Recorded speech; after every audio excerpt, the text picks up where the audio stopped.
Okey, hai semua. Dalam video kali ini, Abang Telco ingin menunjukkan cara-cara bagaimana anda boleh mendaftar sebagai ejen jualan Red One.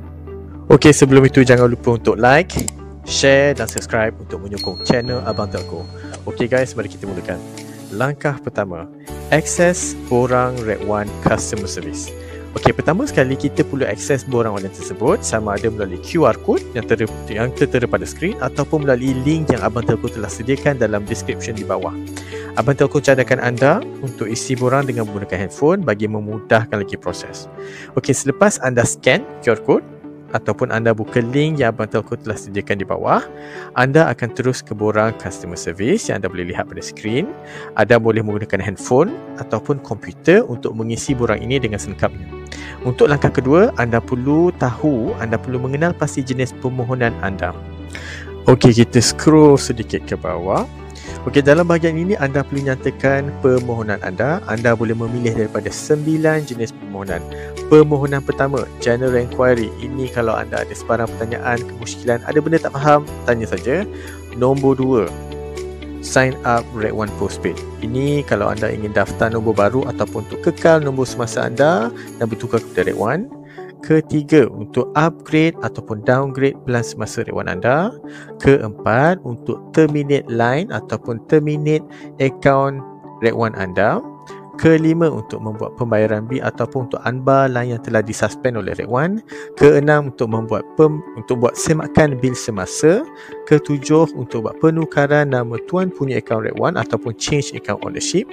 Kelapan, untuk upgrade subline ke master line. Dan kesembilan, terakhir sekali, untuk mendaftarkan diri anda sebagai ejen jualan Red One. Oh ya, okey, selepas kita dah go through 9 jenis permohonan tadi, jangan lupa untuk isi nama penuh, full name, nama penuh seperti di dalam MyCard IC, nombor MyCard anda juga untuk rujukan kami, dan jangan lupa untuk tekan save form link for future usage. Okey, ini penting supaya anda dapat rujuk semula borang ini di masa depan.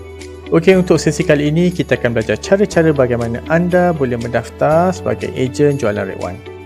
Jadi kita klik butang nombor 9, Register as Red One Agent, dan scroll ke bahagian 9. Okey, pertama sekali anda perlu mengisi lokasi ataupun bandar kediaman semasa anda.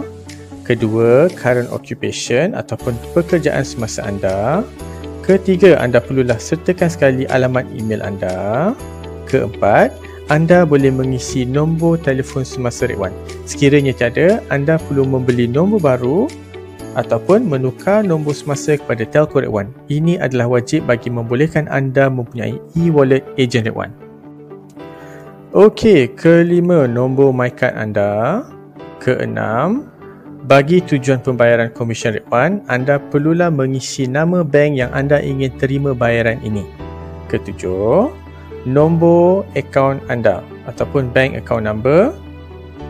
Ke-8, anda perlu klik I will send my bank statement header with my bank account number.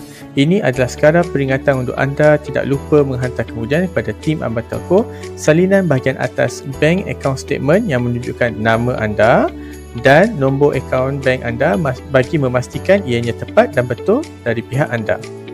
Ke-9, anda perlulah memilih saiz baju anda. Tim Abang Telco akan menghantar kit jualan Red One dan baju untuk kegunaan anda semasa anda menjadi ejen jualan Red One.